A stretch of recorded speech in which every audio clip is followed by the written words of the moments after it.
Hey guys, Apto Bags here. So, we have a video for you today. We just read this headline not long ago, and we figured we'd make a video with our own views and opinions. Not an expert. Right, we don't claim to be experts in anything, even in our expert fields. IT, healthcare, Whatever. we're still not experts. But and we will be linking all the things we cite. we'll post the links. They'll be under here. Right. So if we get something wrong, just tell us. Right. They're right there for you to check. This is from the Washington Examiner today. The headline says, Obama to ban bullets by executive action. Threatens top-selling AR-15 rifle. I think the headline's a bit sensational. I don't think it's all that, because right now, it's only a proposal at most. No executive ban has actually been passed. Exactly. Or even pushed, signed, anything. It's a proposal. They're considering it. I would take them seriously. I think they're seriously considering it. We're not working with an administration that's shy about using executive orders, so Indeed. there's reason to be aware. I would say so. But here's the thing. Is all of this necessary? Is it necessary for them to ban the 62 grain penetrator Armor rounds, piercing? right? Armor piercing for 5.56. Now, mind you, we're talking about 5.56 military surplus ammunition. It's generally cheaper than say 223. That's designed for hunting. It's it's basically Phenomenal difference. Right. It's a little less Headspace powerful. is the difference, Right. and a little difference on power. We're not here to mismatch Right. ammo. This is not what this That's is not about. what we're here for. Aside from the fact that when it comes down to it, when it comes to the whole issue of armor piercing and the sensationalist videos you'll see about the 62 grain penetrator going through level 3A body armor in the front, out the back, penetrating both sides.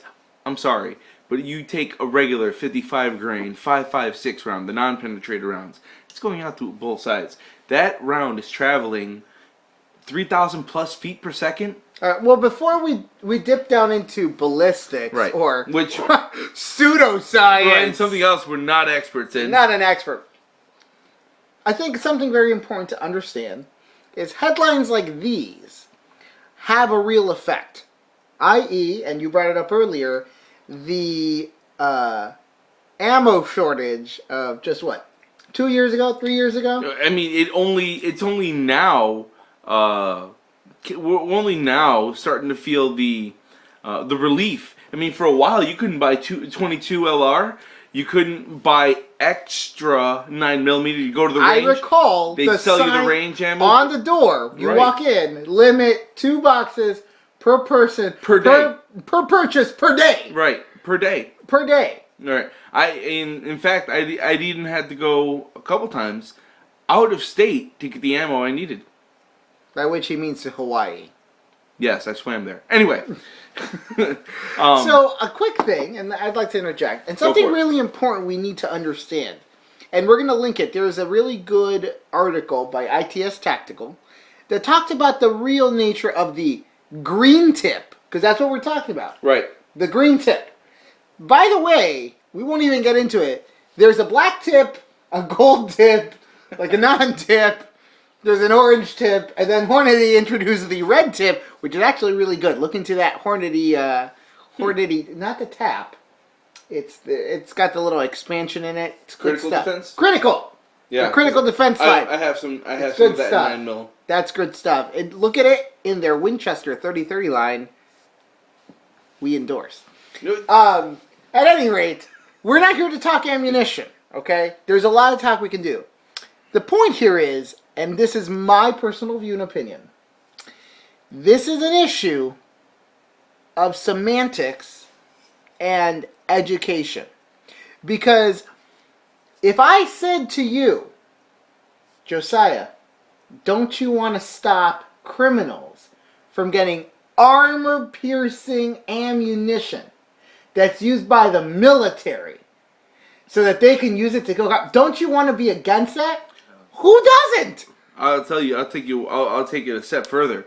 We need to stop all of these cop killer, baby killing ammo in the 30-round clip magazines, 30 caliber ghost guns, and the clips. See, this is what we're talking about.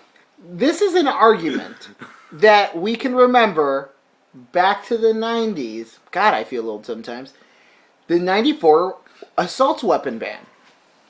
What is an assault weapon? Because here's the thing, it's not a real term. Go ahead and Google, go ahead and go on the almighty Wikipedia. Assault weapon is not a real term. You have assault rifle. You have submachine gun, and you have a machine gun. You then have a machine pistol. All of these are derivatives of the German Sturmgewehr. Okay? The idea is these can all be defined into categories based on the caliber that they shoot, their cyclical rate, and whether or not they're air-cooled versus water-cooled. They have definitive factors. What bullet is not a cop killer if you use it to kill a cop? Exactly. And so, what bullet, hold on, and to the point, what bullet isn't an armor-piercing bullet if we have no definition of the armor that it's piercing? And I would say this goes back to the late 90s argument of the rhino bullets, the cop killer. Or the Black Talon, the Winchester Black Talons, the cop killers. The cop You killer. have cop killer bullets? What are you, some kind of cop killer? Mind you, his dad's a cop, by the way, guys. Mind you, they still produce the same bullet. They just changed the name. Was it Winchester Ranger T? Ranger T. They took the Teflon, the black Teflon coat. It helped pierce armor, don't you know? Because the armor. And those are actually some. And I'll just say this on record: if we're talking ammo, that's the best ammo I've ever seen. I keep a couple mags full of it myself. I got two boxes stashed away. Here's the thing. The current issue can be boiled down to two questions. Number one, and we're not going to address these right now. Does the executive power of government have the right to make legislative action, i.e. bypass legislature and constitutional protocol for establishing law? We're not going to address it. Think about that, though. Think about that. Number two, the question it demands then is, by what parameters and what effects does such action then create? So, in what way is that done, i.e. making definitions of things that already exist that don't fit in those definitions? Right. Okay? Now, here's the problem. Hold on, and the other aspect of that is, how is it applied? What arm of federal government then takes it upon themselves, i.e. ATF or BATFE. Can't wait to get a few more letters in there, guys. To BFTLE. Yes, that's the book for me. BATFLE. I don't even know how to spell it anymore. But anyway, that's all I'm going to say to that. There is a lot of, before we get upset, oh my gosh, they're going to ban bullets for, can't do it.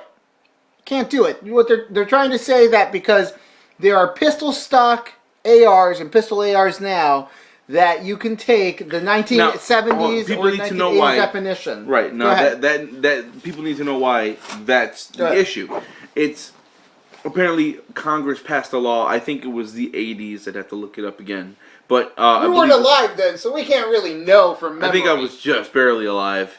But in the 80s, I think it's the 80s. They passed a law banning armor-piercing rounds, which I believe the definition they used was if the bullet had a certain percentage of steel core, or a certain ratio of steel core to its overall weight. Maybe it had something else to do with the jacket as well. We're going to put the link on for ITS Tactical. They do a great job. They list it. Right. By the way, hold on. The current green tip were produced back in, I believe, the late 60s to 80s. Mm-hmm. I may be off on those numbers. Please don't quote me. But essentially, we're talking about ammunition that is surplus. Essentially, this is not the key. If we're talking armor piercing, what the Special Forces use, I think they use the tungsten now. There's other things out there. Right. This is not military. This is not military current issue armor piercing. There's a lot of other things out there. We're not going to get into the ballistics of 5.56, what it works, how it was designed, who designed it, why did. That's not what it's about. And that's not what they're trying to make it about. Right, but the reason why that's an issue is because this law passed in the 80s said that you couldn't have armor-piercing rounds for pistols. Now, fast forward all the way to 2015, they are now making AR and AK pistols. For the AR and AK platform have pistol versions. They have not necessarily including stock. the stockless pistol grip. Right, exactly. Not just those. Right, and there goes another point. The ATF first giving a statement saying that the brace, the way the brace was used, did not warrant it being an SBR, short barrel rifle, and then changing that position because of how prolific the brace became, and everyone started using it. Hold on. We're at 11 minutes. All right, so we're going to wrap it here because we're short on our time. Right. And again, BATFE, yes, that's the agency for me. Here. Can I give my Go ahead. Close this out. My closing thoughts. All right. I think this is all ridiculous. I think the nitpicking, the word games that the government plays, it's it's so prolific. We expect it. We don't even get as gun owners upset with we're it. not we shocked. just roll our eyes we're not and shocked. be like, well. And you shouldn't be shocked too. I've said this before in a different video, and I'm going to probably reshoot it. As gun owners, we should never lose our passion or being upset when our rights are infringed or when people come. We should never cease to be viscerally stirred.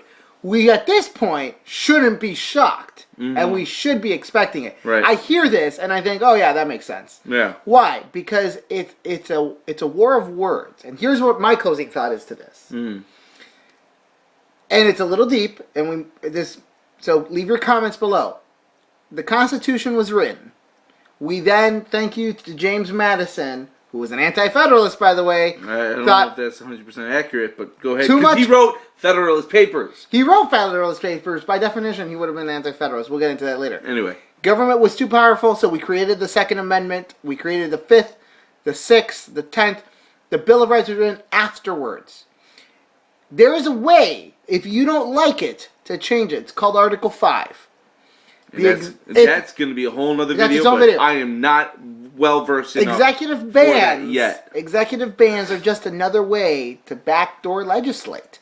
They're a way to get around the proper course for lawmaking. That's what I'm going to say to that.